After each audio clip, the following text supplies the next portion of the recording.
So let's say, for argument's sake, you are in an ideal world, you're a 3 times a week man.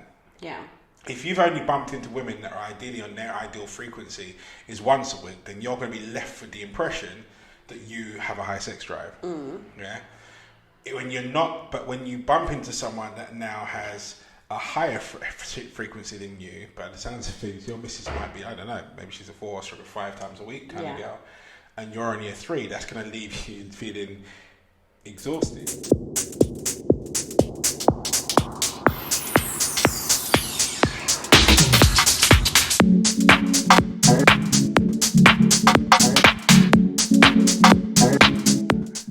Good morning, good evening, good afternoon, whatever it is, wherever you are. Welcome to another episode of the Couple School Podcast. I'm joined, as always, by the lady of self-love herself, Charmaine Lawrence. Hello, guys. How you doing?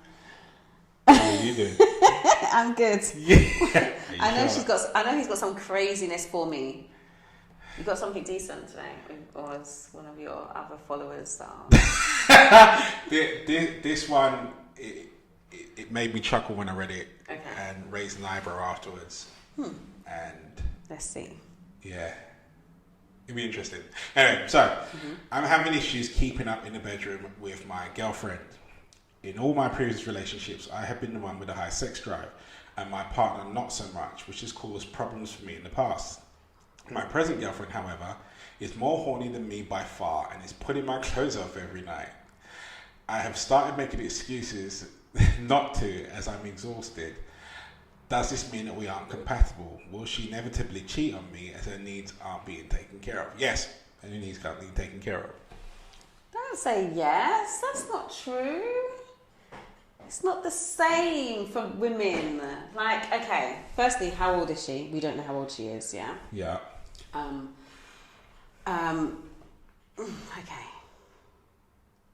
What do I really want to say? What I really want to say is, why are you exhausted? That's why I started. I was waiting for it. Why are you exhausted? Okay, no. I mean, I'm not a man. I can just speak from a woman's perspective. Just say, like, he hasn't said, has he? He's just making excuses. He hasn't said, babe, man, chill out. Like, calm it down, innit? Like, I'm tired. Like, just say, just say it. Why are you laughing? But how is she supposed to know? Like, because I'm listening to this conversation and I'm playing it as if it was said by one of my friends in our friendship circle, and there's no situation I can imagine where people aren't going to roll off and fall off the chair. but it's true, like, just like, babe, chill out. There's not one. No, but imagine, like, even if you, like, he's saying he has a high sex drive. He has a high sex drive. Every relationship, he's the one with a high sex drive. That just means... So it's not that his sex drive has gone down. It means that he's found someone who is worse than him. Listen, right? Every guy dreams about bumping into a freak until you bump into one and you like... All this means is that their sex drive has been lower than his, not that he's had a high sex drive. You know, if you've only encountered people that have that, if we've talked about this whole love language thing before. Yeah. So let's say, for argument's sake, you are in an ideal world, you're a 3 times a week man. Yeah. If you've only bumped into women that are ideally on their ideal frequency is once a week, then you're going to be left with the impression that you have a high sex drive. Yeah. When you're not, but when you bump into someone that now has a higher frequency than you, but the sounds of things, your missus might be, I don't know, maybe she's a 4 or 5 times a week kind of girl, and you're only a 3, that's going to leave you feeling exhausted. I don't know, like, I feel like, okay, so I just feel like, on a real, right, a woman that generally has a high sex drive, a woman that generally has a high sex drive usually wants some form of intimacy if you can't give it to her as the penetration. She doesn't need to be penetration 5 times a week. Like, she just needs to release 5 times a week. It doesn't always have to be penetration. It doesn't have to be some long-winded situation. You don't actually have to release at all. you just have to basically find techniques that give her what she needs. And you just don't, like, we've done loads of podcasts where we talk about how important it is to talk about sex and how important it is to talk about what you need. Because, like, I could easily, personally, go 5-6 times a week. But if I just have intimacy, and it doesn't have to be sex, but as long as I have intimacy, I can forego a good 2 days. But if you're someone that's not even able to do the cuddles, the kisses, the sweet talk and blah, blah, if you can't even do that, I'm going to want the straight up sex. Just give me what I need, innit? You're either going to have to compensate with all the other things, or you're going to have to just give the sex. At this present moment, like, I don't have enough information to help you. What I want to say is, are you doing anything else? Or you just, because the way she's going on, grabbing at your clothes at night time, that means you're missing the mark somewhere. And it's not just penetration. That means she's starving. That means she's starving. I mean, as I said before, like, comparing this relationship to your previous relationships is pointless. As I said, it's all about us having the conversation with your other half and establishing what each person's ideal frequency is, so that everybody's aware. This wonderful word called compromise slides neatly in here, where both sides are feeling a amount of discomfort to reach a point that is mutually agreeable to. If she is a 6 times a week person and you're a 2 times a week person, then she's got to come down some, you've got to go up some. But it's only going to happen if the two of you have a conversation that's open and honest about, okay, well, this is what frequency really works for me. Yeah. So you can establish that middle ground. If she's pulling at your clothes every night, then recognise, rather than looking at it as an inconvenience of, or with your ego going, I'm not able to satisfy her, understand that she needs something from you. Yeah. And the way that she's dragging at your clothes is a symbol of, she's probably tried to hint at stuff to you, tried to talk to you about stuff before, tried to symbolise things to you, and now she's just getting at the straight point of desperation of just trying to tear your clothes off. Most men won't complain about that, but trying to understand where she's at in terms of, she's not immediately looking elsewhere, she's trying to work through the problem with you. You've got to take your ego out of this scenario and be willing to have the conversation with her and go, look, you're moving in the direction of saying you want it 6 or 7 times a week, and for me, that's not me. But what I'd like to do is, if we meet in the middle and go, okay, right, well, instead of we doing your 6, we do 3 or we do 4. Or sometimes 3, sometimes 4, but we always make sure it's in and around that number. Yeah. And then also you can have a conversation, as Charmaine's saying, is this whole sexual thing people get caught up with, thinking it's automatically penetration, and it's penetration that has to last for hours. And the movies and porn will make you believe that, but it's not that. It's level of intimacy and sexual interest. So maybe it's oral, like get to grips with, get your tongue game up. Maybe it's playing with toys with her that stimulate, then give her that sense of release and relief and connection with you. But it's not you actually doing X, Y, and Z. Maybe it's you you doing the penetrative side of things. But as Charmaine said, it's not about you going up to the point of release. You just got to the point where she does. And then there's loads of different ways in which you can play around with the scenario. That doesn't actually mean that you're not compatible. It doesn't actually mean that it's the end of the line for you. But you do have to have the open conversation with her and let her know that the level of which that she's asking for is beyond what is comfortable and constructive in a relationship for you. Yeah, and also that sometimes these behaviours are masked because something else is missing. Yeah. And that sometimes it's because maybe she lacks the ability to communicate what it is that she really needs from you. Maybe she doesn't feel very connected and she's finding a way to connect. It's not necessarily, she's got a high sex drive. It might just be that's the only way that she finds that you connect with her, or that she feels connected to you, which means you're missing the mark on in other places. So unless you have a conversation about it, about like where she's at, how she's feeling, the things that she loves for you to do, and when she starts saying things that you actually don't do, that means you're missing the mark. So sometimes it's just a connection thing. Like it's like, I need to connect with you. I need to feel like you want me. I need to feel desired. I need to feel something. And the way to do that is to, let's just have sex. To feel that. You might just be missing the mark.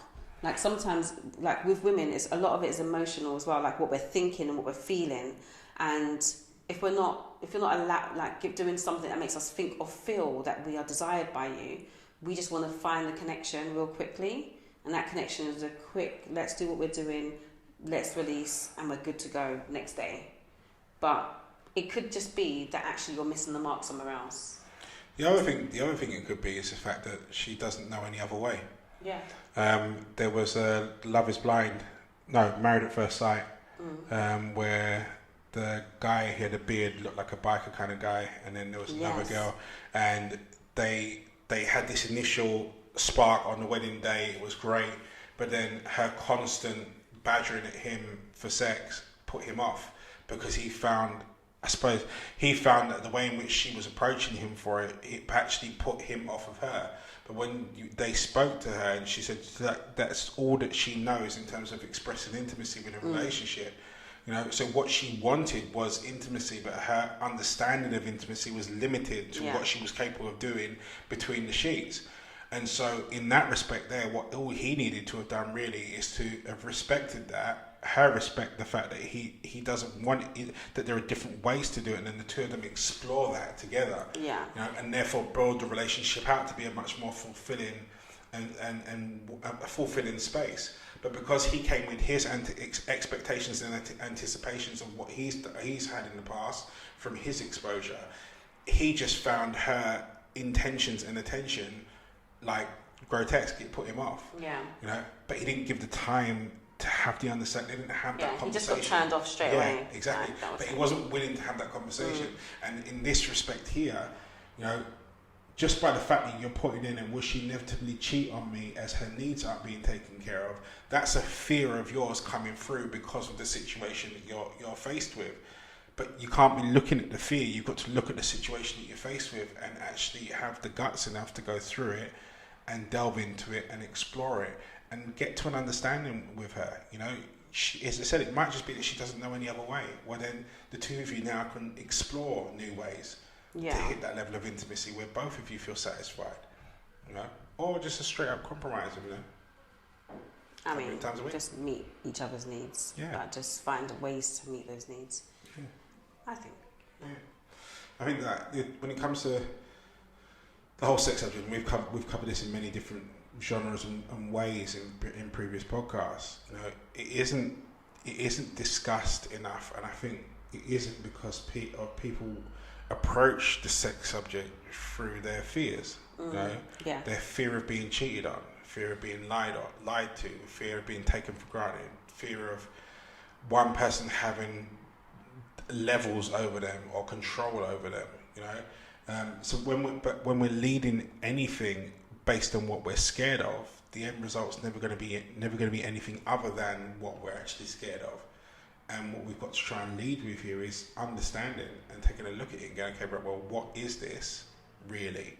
And being willing enough to sit around the table long enough to figure it out, because the answer probably isn't going to be the first thing that comes out of someone's mouth, particularly if it's something they're scared of.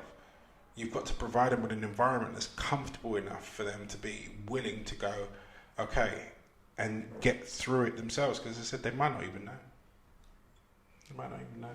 Yeah. What if it's the other way around? I don't think it makes a difference.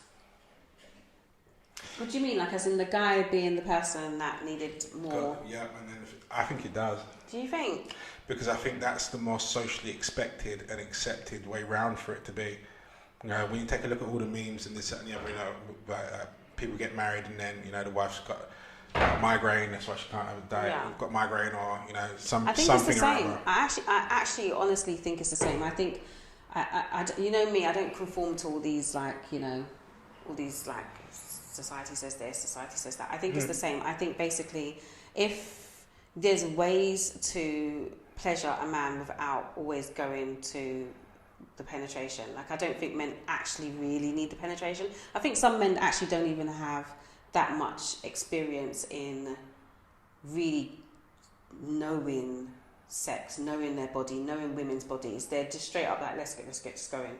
But actually, if they really like explore sex, you don't need the penetration 5 times a week. I'm just saying. Yeah, you don't. I'm just saying. There is ways. It's depending on how much you want to explore. But I don't think it really matters. And I also think that men and women's bodies work very, very differently. Like, I actually feel like I blame Eve in the Garden of Eden, because I don't know what she was playing at, because we came off worse here. But there's just so much that is connected to us being in the mood, us having libido, all of that. There's so much of our... How many hormones do females need? I mean, seriously, it's just not necessary. Yeah, but way too many. It's just way too many. And it all affects the way that we behave and perform and think. Mm-hmm. And I don't think men completely understand that, and it becomes frustrating. But I'm like the type, I'm the type of female that's very much like, you have duties. Yeah, but I think again, I'm going to get a T-shirt, just put compromise on the front of it, because I think it's a level of understanding of both. I think guys do get frustrated because to them they're not getting enough sex, when really and truly you're just not getting the sex that you're demanding, but it's not actually the amount of sex that you need. And also being in fair to your partner in terms of understanding that all of these, there's lots of emotions and factors that women go through that men don't. It's not in our bits. We don't have a monthly cycle. We don't have the wave of emotions that go in, and our actions aren't as spurred on or fueled by our emotions. There are some that are, but when it comes to sex, no, you're able to be angry and still have sex with your missus and be angry with her afterwards. We don't have that. Our emotions aren't as entangled into us in that bit where it becomes a disability, so to speak, to be able to do certain things. And I think men need to really make sure that we understand that aspect of it and remember that that's how women are wired. It's what makes them special, what makes them amazing, but that's how they're wired. And not just lead with the frustration chip, lead with the understanding. But at the same time, a woman needs to understand that, okay, yes, you might have all these emotions surging through and all these chemical bits and pieces going off in your body that are making you feel a certain way, but then you've got to bear in mind that your guy has, as an understanding as he may be, that doesn't mean that need hasn't gone anywhere. And the longer he's gone without that need being fulfilled, it's actually increasing its intensity and it's getting worse. So there has to be a compromise in there where you're going, right, well, I might not feel 100% in the mood tonight, but I'm going to do, and yes, I said, insert appropriate sexual act here, because a lot of the times for guys, it's actually just sexual appreciation that we're after. It doesn't necessarily have to be full-blown sex. It just needs to be something that heads in, that's in that an action that's in that direction that makes us feel appreciated in that respect. And that alleviates it. So I think it's that wonderful world of compromise, like grey area in between. I did a video recently, and I was saying that basically, like, one of the ways to get your relationship popping is to focus on 5 to 10 quick hits per day, as in for men. I'm telling you, just do it. Like, it's literally 5 quick hits, 10 quick hits, however many you can do, which is just basically a compliment, an acts of service, like a bit of everything, like literally every day for 7 days, and watch how her behavior just changes. Like, I'm telling you, like, intimacy for a woman is about how you make her feel. And if she feels like that and she's not tired from work or she's not tired from whatever else that she's doing, like, because tiredness is another one. But if she's not tired and you've done all of these things, I'm telling you, the way she responds to you is very different. Like, and if you and it works for men as well. Literally, I know. Babe will tell you. 5 to 10 quick hits, like, literally, like, I just swear that both of us compete on who can do a good morning text. We've just left the house. It's like, good morning, handsome. Damn it, she got there first. But it's like, just making sure the person knows you're thinking of them, and like it really encourages them to kind of be real relaxed throughout the day. And for a female, that works so well. Like, she'll be ready. She'll be ready. She'll be ready. Nah, it's surprising how when we get into relationships, we start assuming, rather than presuming. So when we get together with someone, we presume, okay, right, well, we need to make sure that this person understands that we've been thinking about them. We need to make sure that we get the flowers, go on the dates, this and the other, and use the right words appropriately in the right text messages, and we're sending them. You do the whole cute thing about, no, you hang up first. What is it? But then when we get to someone, we start, because we know them for a while, we start assuming. We start assuming that they know that, because we used to do that back in the day, and they just know. So she knows that I love her, and she knows that I want her, she knows that I find her attractive, she knows that I think she's hot, I know that she knows that I think that she's my X, Y, and Z. And all these assumptions actually start to starve your relationship of affection, because all those little touch points, as you put it, that you would have done in the beginning to make sure that you were highly regarded by that individual. Yeah. You stop doing it anymore because you presume that they already know it. And sometimes that's the root cause of the distance that starts to spread between the two of you. And you've got to do everything you can in order to go, okay, right, well, let's go back to how it was in the beginning. And you may end up getting the result that you had in the beginning, because in the beginning there wasn't a lack of it at all. Yeah. But again, it's because you did all those bits and pieces. You've got to make sure that those touch points, and that's a right word to use. I like it. I'm going to use it somewhere else as well, but I'm stealing it. No, but like those touch points there, you forget how important they are. They're so important. And as you said, on both sides, like, men can be charmed into doing more or less anything that a woman wants you to do. If he thinks, all right, well, she thinks I'm a Superman, or she thinks I'm a this, or she thinks I'm a this. Like, it's about making a person feel special, And it's not a matter of doing it, and especially when it's coming from a position of, it's genuine, and you'll get what you want at the end of the day. Yeah, literally. Do you know what Babe said to me? This is what he did right now. I always do the majority of the housework. Firstly, I do it better. That's the first thing. But sometimes when I'm tired, I'm coughing for all mankind here. Arguably, I hoover better and faster than Karen does. He will message me like throughout the day, like, one of the quick hits, like, how you doing, babe? Blah blah. I'm like, oh my god, I'm so tired. He now knows he hasn't done anything in the house, so what he would do is he'll say, oh babe, I'm popping out to work, and so I just wanted to let you know that I haven't been able to do the washing up, for instance, of washing up, but I'm going to bring back something for you. And I'm like, okay, babe. This time I'm like sitting there smiling now, washing up dishes, waiting for what's coming home. He's a dog, that's what he is. And it'll be something as small as like popcorn because we want to watch a movie together, or like he's just thought about. It's consideration. I know she's going to go home, and I don't want her to go home and the house is untidy or the things are not done, so I'm going to let her know ahead of time that I haven't done it, but when I get back in, I'm going to bring this for you, or I'm going to do this for you. Like, do you get what I mean? So for me, it softens me. I know that, okay, so that means we're going to spend quality time together tonight, or he's definitely going to get some. Like, it's like that thought. If you take a look at that situation there, it's the epitome and definition of communication. Yeah. A lot of the times we don't say to our halves the things that we haven't done because we feel that it's going to lead to it's going to leave them in disappointment. Yeah. And it will do if you leave them there. If you look at what he did, he's gone, okay, cool. He's spoken to you. He's done the effort bit in contacting you throughout the day.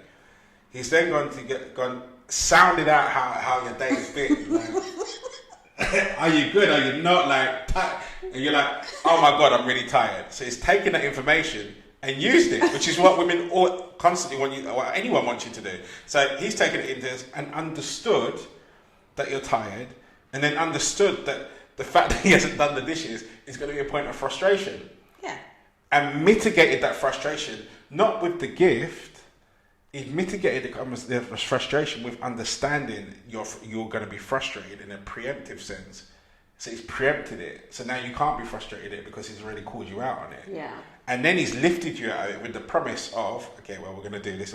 And it's what that gift then means to you that's put you in alignment where you're actually I didn't even know what a gift was. I know, yeah, but it's the thought of like, he's getting me something.